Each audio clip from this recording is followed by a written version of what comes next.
लो जी, ये गंधक मुसफ़ा हो रही है।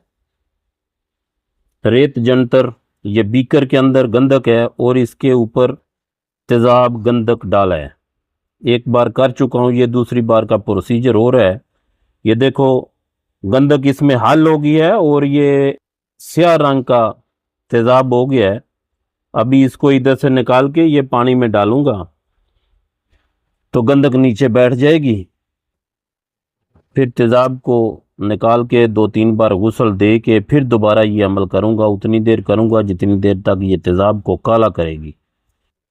तो ये इतने आसान काम नहीं है, ना ही बातें करने से, ना ही बड़ी बड़ी पुल बांधने से काम होता है। कोई भी चीज़ तैयार करने के लिए टाइम चाहिए और मेहनत चाहिए, ना कि चीज़ पकड़ी और पकड़ के तो उसको अगले प्रोसीजर में डाल दिया। नहीं, पहले उसके अंदर जो इंसानी सेहत के लिए ख़तरनाक चीज़ है उनको निकालना भी ज़रूरी है।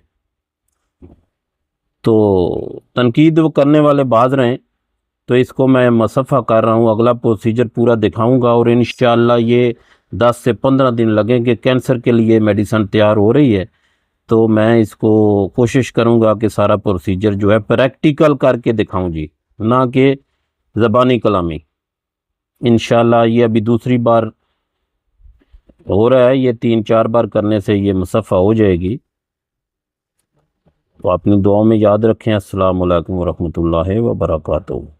इसमें एक बात इंतहाई ज़रूरी है करनी, वो ये है कि कोई भी आदमी जो इस काम को समझता नहीं है वो ऐसा काम मत करे, ना इसको हाथ लगाए, क्योंकि सल्फ़र को बहुत जल्दी आग पकड़ती है और बाद में तेज़ाब जो हम डालते हैं वो भी ख़तरे से खाली नहीं है।